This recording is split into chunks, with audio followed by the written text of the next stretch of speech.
사무엘하 22장 50절 말씀입니다.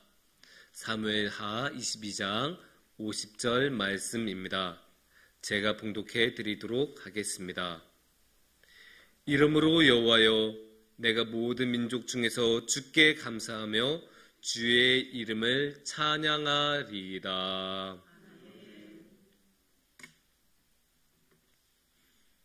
사랑하는 성도님들, 작은 차이가 명품을 만든다, 이런 말씀 모두 한 번씩은 들어보셨죠? 사실은 명품이라고 하면 다르잖아요. 이게 가격부터 범접할 수 없이 다르고, 우리가 보통 입는 바지 이런 셔츠 하나 2만 원, 5만 원이면 산다. 명품은 30만 원, 50만 원 부른 게 값이에요. 그런 거 보면 그냥 일반 제품하고 명품하고 범접할 수 없는 그런 차이가 있잖아요. 그런데 그렇게 보면 그냥 일반 제품하고 명품하고 완전히 다른 거라고 생각하시는데, 알고 보면 그 차이가 생각보다 작은 경우가 되게 많아요. 그래서 아주 작은 차이가 굉장히 큰 결과를 만들어내고 큰 차이를 만들어내는 경우가 있습니다. 왜 그럴까요? 작은 차이가 하나씩 쌓이고 축적되다 보면 나중에는 그게 따라갈 수 없는 그런 차이로 결과가 나온 경우가 많습니다. 예를 들면 여러분 골프 하십니까? 물론 저는 골프를 쳐본 적이 없습니다. 스크린 골프에서 친구 따라 한번 가본 적은 있기는 하지만 제가 직접 쳐본 적은 없습니다. 물론 아세리가 치는 그 어린이 골프는 몇 번 쳐봤는데, 그런데 제가 골프공에 관해서 아는 이야기가 있어요. 우리가 보면 골프공 어떻게 생겼죠? 보통 하얀색이잖아요. 하얀색, 이만한 조그만한 아주 단단한 공이잖아요. 그런데 그 골프공 보면 표면이 이렇게 흠이 조금 파져 있잖아요. 구멍이 났다고 볼 수 있는데 조금씩 막 파져 있는 게 여러 개 있죠. 근데 그것도 다 특허를 받은 거예요. 그 디자인이 특허 받은 거예요. 왜냐? 그 구멍 중에 하나만 없어져도 날아가는 게 다르대요. 그러니까 이게 쫙 가야 되는 게 구멍 하나만 조금 다르면 이렇게 가다가 이렇게 휘든지, 아니면 바람의 저항을 많이 받아서 덜 가든지, 그렇다고 해서 구멍 하나만 달라져도 이 디자인 전체에 대한 저작권이 달라질 정도로 그런 구멍 하나만 해도 다르대요. 이런 거 보면 진짜 작은 차이가 명품을 만든다라는 것을 알 수 있어요. 신앙이라고 다르겠습니까? 신앙도 비슷해요. 신앙도 물론 이제 큰 차이를 만들어내는 그런 것도 있지만 아주 작은 차이가 신앙의 명품을 만들기도 해요. 그러면 신앙의 명품을 만드는 그런 작은 차이는 뭘까? 여러 가지가 있겠지만 저는 그 중에서도 감사라고 생각을 합니다. 그래서 오늘 이 시간에는 우리가 다 함께 감사에 대해서 오늘의 말씀을 통해 함께 생각해 보는 시간을 갖도록 하겠습니다. 오늘의 말씀은 사무엘하 22장 50절 말씀입니다. 이렇게 말씀하고 계십니다. 이러므로 여호와여, 내가 모든 민족 중에서 주께 감사하며 주의 이름을 찬양하리이다. 참 아름다운 고백이죠. 이렇게 뭐 한다고 해요? 감사하겠다고 분명하게 말씀하고 계세요. 근데 갑자기 감사한다고 하니까 왜 감사하지? 갑자기 무슨 말인지 모를 수도 있어요. 뜬금없을 수가 있어요. 그래서 이럴 때는 당연히 맥락을 봐야 돼요. 그런데 여기서 이 맥락이 무엇인지는 사실 파악하기가 되게 쉬워요. 성경에서 맥락을 파악하는 게 항상 쉬운 건 아닌데 이 말씀은 맥락을 파악하기가 쉬워요. 왜냐? 사무엘하 22장 1절 말씀에 이 말씀의 배경은 너무나 자세하게 말씀하고 계시기 때문입니다. 이렇게 말씀하십니다.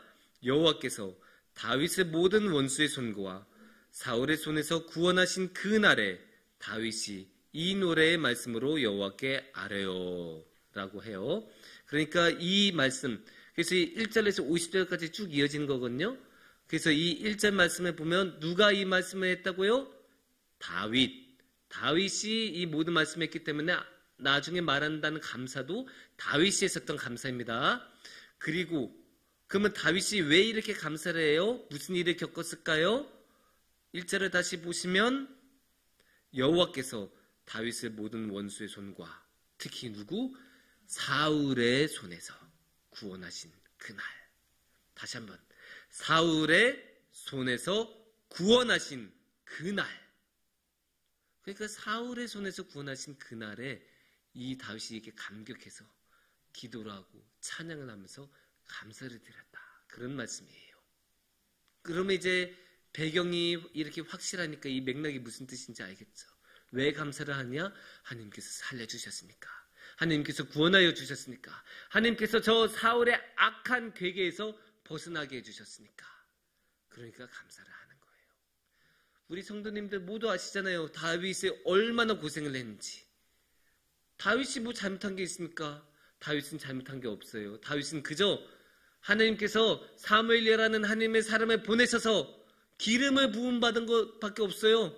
다윗이 기름 부음을 해달라 말한 적도 없고 요청한 적도 없고 자기가 왕을 하고 싶다 말한 적도 없는데 하나님께서 택하셨다는 그 이유 하나만으로 사울의 질투를 당하고 사울의 시기를 당하고 사울의 공격을 당하고 사울의 박해를 당했죠. 그래서 몇 년간이나 쫓겨다니고 집에서 제대로 밥도 못 먹고 막 광야로 나가고 굴 속에 숨고 온갖 오욕과 모욕을 당하면서 힘든 상황에 계속 빠져 있었던 그런 다윗. 그런 다윗이 어떻게 됐어요? 구원을 얻었어요. 사울이 더 이상 그렇게 할 수 없게 됐어요. 그러니까 이제 다윗은 감사를 드린 거예요. 그게 오늘의 말씀의 배경이고 맥락이에요. 그런데 이제 이렇게만 말씀을 드리면 감사할 만하지. 모두 다 인정하잖아요. 당연히 그렇게 힘든 일을 겪다가 벗어났으니까. 그 사울의 공격과 박해가 얼마나 심각했습니까? 사울이 직접 나서서 다윗을 잡겠다고 몇 번이나 원정 떠나고 다윗을 쫓아오기도 했어요. 그만큼 심각한 그런 공격이었고 심각한 박해였는데 그것에서 벗어나니까 당연히 할렐루야 아닙니까? 그래서 당연히 감사를 드린 거라고 볼 수는 있지만 우리가 알아야 되는 게 이렇게 감사드린 게 사실 당연한 게 아니에요. 사실 강대상에서 말하기 적합한지는 모르겠지만 우리가 흔히 하는 말로 있지 않습니까? 화장실 들어갈 때와 나올 때가 다르다. 급할 때, 힘들 때, 위급할 때는 정말 열심히 기도하고 매일 새벽에서 막 눈물 흘리고 큐티 막 매일 하다가 그러다가 이제 힘든 거 딱 해결되고 나면 하기는 하는데 새벽 예배 일주일 내내 나오던 거 2번 정도 나오고 큐티 매일 막 5페이지씩 쓰던 거 일주일에 한 2페이지 정도 쓰고 막 그렇게 막 줄어드는 모습 우리가 한두 번 본 게 아니잖아요. 힘든 게 해결이 되면 사람은 풀어져요.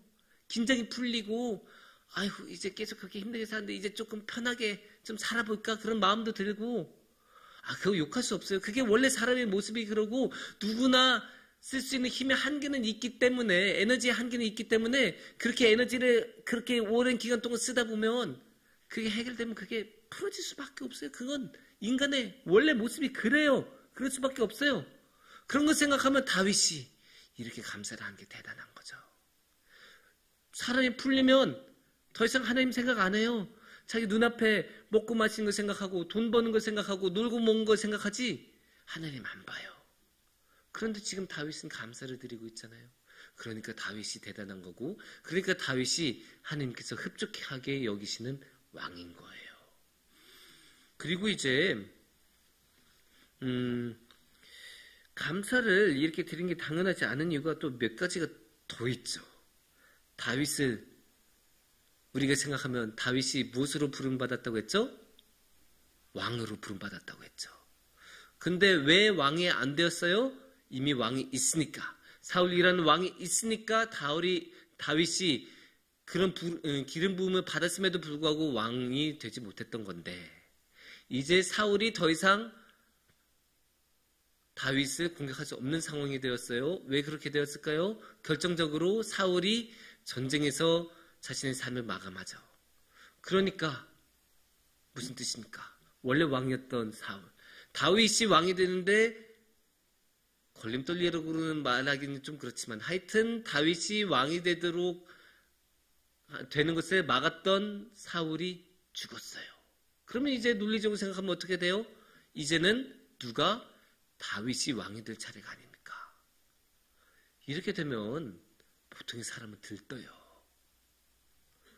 요새 이제 우리가 이제 곧 대통령 선거가 명확해졌잖아요. 물론 시간은 좀 남았지만 한 달 조금 남았어요. 이렇게 대통령 선거 같이 큰 선거가 있고 그런 이제 정치 계절이 다가오면 우리들은 안 그래요. 우리 대중들은 상관이 없는데 정치인들 사이에 전염병처럼 퍼지는 병이 있습니다. 그게 뭔지 아십니까? 난가병. 난가? 이번에는 난가? 내가 대통령이 될 때인가? 그거 조선시대로 하면 뭐라고 합니까? 내가 왕이 될 상인가?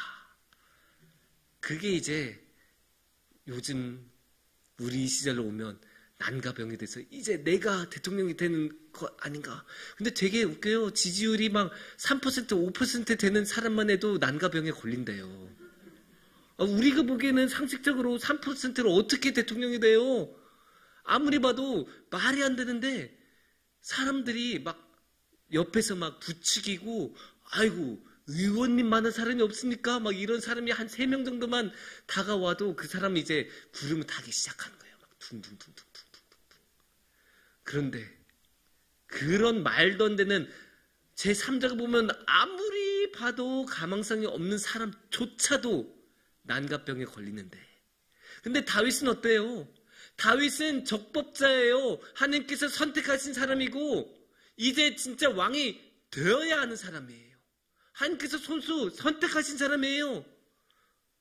그러면 이제 다윗이 왕이 될 상황인데 당연히 다윗이야말로 난가병에 걸릴 법하지 않습니까? 그렇게 된 게 당연한 것 아닙니까? 사울은 세상을 떠났고 이제 왕이 될 사람은 난데 하나님께서 부름을 주셨던 사람은 난데 그럼 당연히 다윗은 허파에 바람 들어간다고 하지 않습니까? 그런 일을 겪을 만도 한데 다윗은 안 그래요. 그때 무릎을 꿇고 기도하고 감사를 드려요. 이러니까 다윗이 대단한 거예요.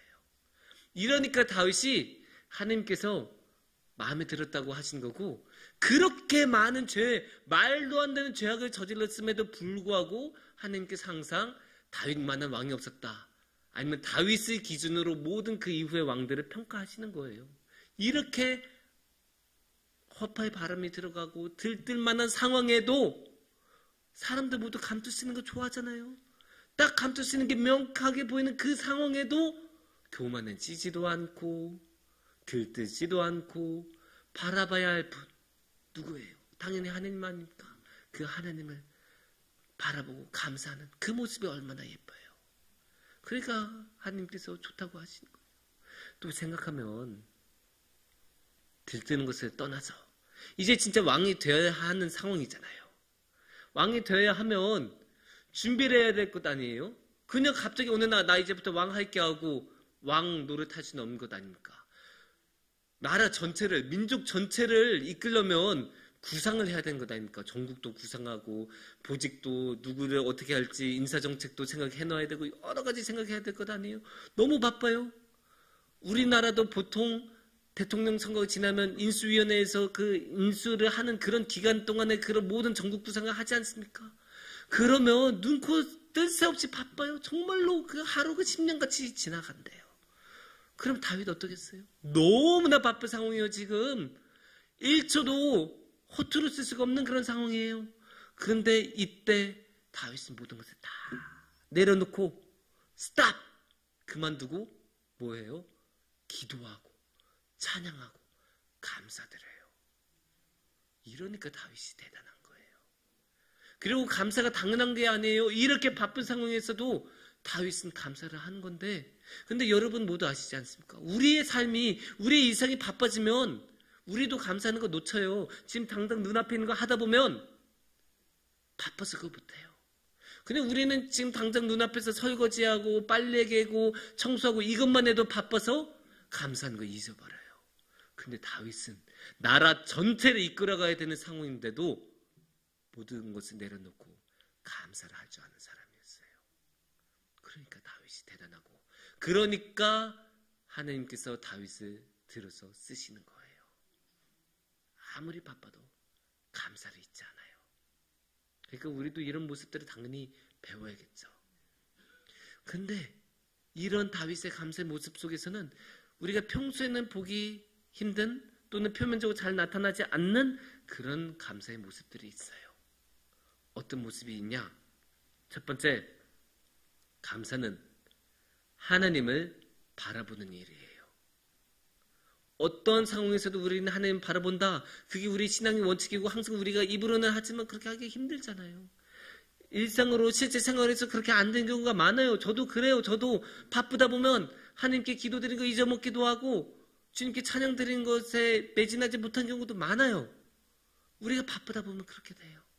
하지만 다윗은 항상 감사를 하고 그 감사를 통해서 하나님을 바라봐요. 그게 있어요.